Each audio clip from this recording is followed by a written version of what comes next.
Hello friends, कैसे हैं आप लोग। आशा करती हूँ आप लोग ठीक से होंगे। गुड इवनिंग हो चुकी, शाम के 8 बजने वाले हैं और मैं आज बाज़ार गई थी, वहाँ से सब्ज़ी फल लेने के लिए वो लेके आई हूँ।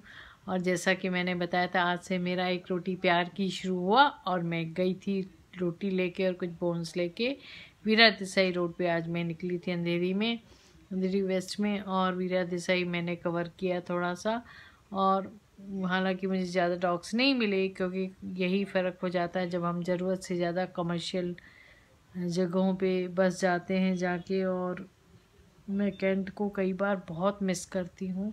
उतना ग्रीनरी और उतना नेचुरल वातावरण, उतना नॉन पॉल्यूटेड एटमॉस्फेयर, और डॉग्स, क्या मस्त टाइम मेरा निकलता था। पर खैर, जितने भी मिले मैंने उनको खाना खिलाया, कुछ रोटी और कुछ बोन्स लेके गई थी, दूध लेके गई थी और डॉग फूड भी लेके गई थी, वो मैंने उनको खाना खिलाया। एंड शुरू में जैसे होता है, वो थोड़ा बेचारे, जैसे कि हम कोर्टशिप चलती रहती है तो हम एक दूसरे के बारे में बहुत कुछ नहीं जानते हैं। वही हाल होता है कि कोर्टशिप हुई मेरी आज थोड़ी सी। हालांकि वो इतनी जल्दी किसी पे बिलीव नहीं करते, नए लोगों पे बिलीव नहीं करते। और सबसे अच्छी बात यह है कि बॉम्बे में I am grateful to people of Mumbai, जो इतना बढ़िया तरीके से स्ट्रे डॉग्स की केयर लेते हैं, उनको अच्छे से खाना खिलाते हैं, उनका ध्यान रखते हैं। क्योंकि सारे ही डॉग्स बड़े हेल्दी, बड़े हंसमुख, बड़े खुश दिल दिख रहे थे मुझे। बहुत कम केसेस में एक डॉग मुझे दिखा जो बेचारा ब्लाइंड था, और बहुत अच्छी ब्रीड का कुत्ता था, जिसको लग रहा था किसी ने रोड पे निकाल दिया है। तो मुझे ये नहीं समझ में आता कि जब लोग डॉग्स को रख नहीं सकते, जब आप उसकी बुढ़ापे में केयर नहीं कर सकते, तो आप उसको पालते क्यों हो।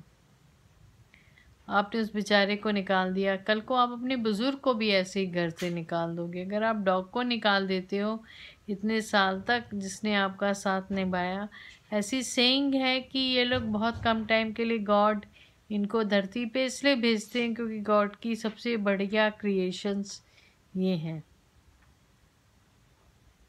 है ना। और वो बेचारे को फिर मैंने देखा, वो पूंछ हिला रहा था मुझे देख करके, मैंने उसको खाना खिलाया। और मुझे बड़ा दुख लगा देख करके ये चीज़ें कि लोग पता नहीं क्यों ऐसा करते हैं, मुझे समझ में नहीं आता। खैर, वो उनकी नीयत है और मेरी अपनी नीयत है। मैं जो करती हूँ मैं करती रहूँगी। और क्योंकि मैं बहुत ज़्यादा, मैंने बताया, मेडिकल कंडीशन की वजह से बाहर निकलती नहीं।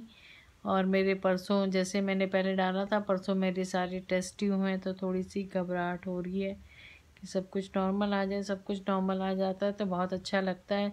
जिस भी घर में कोई भी हेल्थ चैलेंज है, उन लोगों से जाके पूछिए उन पे उनकी ज़िंदगी कैसे गुज़र रही है, और कैसे गुज़र रही है ये पूछिए। और मेरा तो प्रॉब्लम बहुत ही ख़तरनाक है।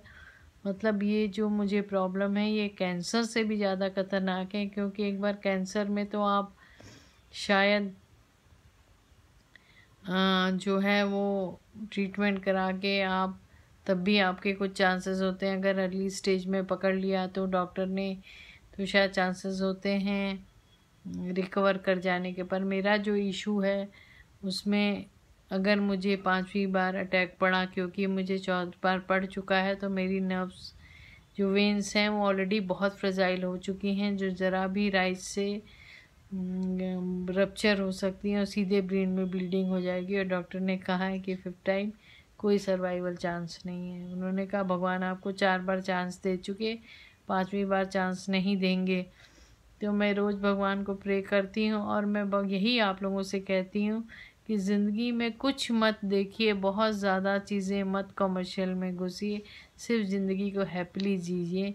जब तक आपके अपने हैं उनके साथ खुश रहिए, उनके साथ खुशी खुशी जीवन जिए। क्योंकि जिस दिन वो नहीं रहेंगे, आपको उनकी वक़्त समझ में आ जाती है। 2 मिनट में भगवान आपको उसकी वक़्त समझ में आ दिला देते हैं। इसलिए अपनों की कद्र करना सीखिए, दुश्मन कम और दोस्त ज़्यादा बनाइए। ज़िंदगी जीने का आपको मज़ा आने लग जाएगा, है ना।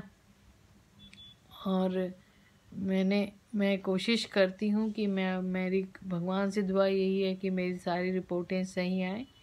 यही मेरा सबसे बड़ा फोकस है। क्योंकि जितने हेल्थ पैरामीटर्स आपके अच्छे रहते हैं, बॉडी उतनी ज़्यादा हेल्दी रहती है। और मेरी हेल्थ ही मेरी प्रायोरिटी है सबसे ज़्यादा। फिर भी मैं अपने सारे काम करती हूँ, कुछ भी कहीं रोकती नहीं, क्योंकि मेरे पैशन है और मैं कर भी सकती हूँ। और आप अगर घर बैठेंगे या अपनी ज़िंदगी को एक रोगी की तरह जीने लग जाएंगे तो वो और भी फ्रस्ट्रेटिंग हो जाएगा।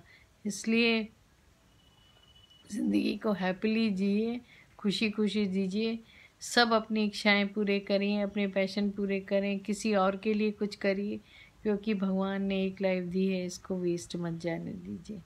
और यही मेरी कोशिश रहती है, यही मैं मैसेज देना चाहती हूँ। अब मैं इस ब्लॉग को बंद करती हूँ, फिर अगली बार मुलाकात करेंगे, ढेर सारी बातें करेंगे। तब तक के लिए सेफ रहें, सुरक्षित रहें। वंदे मातरम। जय हिंद।